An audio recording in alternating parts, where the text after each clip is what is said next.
ASHA workers federation CITU തിരുവനന്തപുരത്ത് നടത്തുന്ന അനിശ്ചിതകാല രാപ്പകൽ സമരത്തിന് ഐക്യദാർഢ്യവുമായി പ്രവർത്തകർ കാഞ്ഞങ്ങാട്ട് റാലിയും പൊതുയോഗവും നടത്തി. ഫെഡറേഷൻ ഏരിയ കമ്മിറ്റി നേതൃത്വത്തിലായിരുന്നു rally. This news sponsored by Forever for everyone.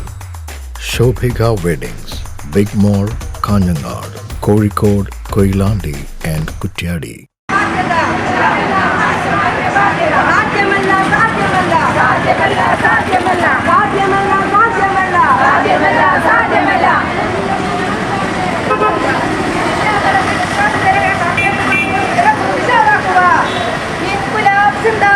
ശൈലി സർവേയിലെ OTP സംവിധാനം എടുത്തുമാറ്റുക, തൊഴിൽ ദ്രോഹ നടപടികൾ അവസാനിപ്പിക്കുക, ഓണറേറിയം വർദ്ധിപ്പിക്കുക, ഓണറേറിയം വിതരണത്തിലെ ഉപാധികൾ ഒഴിവാക്കുക, മാസവേതനം കൃത്യമായി നൽകുക, വിരമിക്കൽ ആനുകൂല്യങ്ങൾ പ്രഖ്യാപിക്കുക തുടങ്ങിയ ആവശ്യങ്ങൾ ഉന്നയിച്ചുകൊണ്ടാണ് ആശാ വർക്കേഴ്സ് ഫെഡറേഷൻ CITU നേതൃത്വത്തിൽ തിരുവനന്തപുരത്തെ DHSന് മുന്നിൽ അനിശ്ചിതകാല രാപ്പകൽ സമരം നടത്തിവരുന്നത്. ഇതിന് ഐക്യദാർഢ്യം പ്രഖ്യാപിച്ചുകൊണ്ടാണ് ഫെഡറേഷൻ കാഞ്ഞങ്ങാട് ഏരിയ കമ്മിറ്റി നേതൃത്വത്തിൽ ആശാപ്രവർത്തകർ വ്യാഴാഴ്ച നഗരത്തിൽ റാലിയും പൊതുയോഗവും നടത്തിയത്. കുന്നമ്മൽ മുതൽ കോട്ടച്ചേരിയിലെ ബസ് സ്റ്റാൻഡ് പരിസരം വരെയായിരുന്നു റാലി.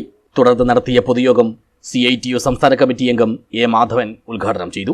ഉപാധിരഹിത വേതനം വേണമെന്നാണ് ഇവര് ഈ സമരത്തിൽ ഉന്നയിക്കുന്ന പ്രധാനപ്പെട്ട ഡിമാൻഡ്. അപ്പോൾ സാധാരണഗതിയിൽ എന്തെങ്കിലും ഒന്ന് ചെയ്തില്ലെങ്കിൽ അതിന് 700 രൂപയാണ്, മറ്റൊന്നും ചെയ്തില്ലെങ്കിൽ അതിന് 600 രൂപയാണ്. ഇങ്ങനെ ഈ തുച്ഛമായിട്ടുള്ള 6 7 ആയിരത്തിൽ നിന്ന് ഇതെല്ലാം വെട്ടിക്കുറച്ചാണ് കൂലി കൊടുക്കുന്നത്. അപ്പോൾ ഈ ഉപാധികളൊന്നും ഇല്ലാതെ വേതനം കൊടുക്കണമെന്നാണ് ഈ സമരത്തിൽ ഏറ്റവും പ്രധാനപ്പെട്ട ആവശ്യം. അതുപോലെ തന്നെ കൃത്യമായിട്ട് മാസവേതനം നൽകുക നിസ്സാരമായിട്ടുള്ള കാര്യമല്ല.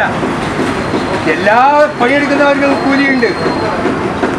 ആശാ വർക്കേഴ്സിനും മാന്യമായിട്ടുള്ള ന്യായമായിട്ടുള്ള മാസവേതനം കൊടുക്കണം, ഈ ഉപാധി ഒന്നുമില്ലാതെ. അതാണ് ആവശ്യപ്പെടുന്നത്. ചടങ്ങിൽ federation area president K. Beena അധ്യക്ഷയായി. ബിന്ദു പിറളം, സതി വെള്ളിക്കോത്ത്, ഗിരിജ പുല്ലൂർ, N. ഗീത എന്നിവർ സംസാരിച്ചു. Area secretary KT. സവിതകുമാരി സ്വാഗതം പറഞ്ഞു. News bureau, Kanhangad.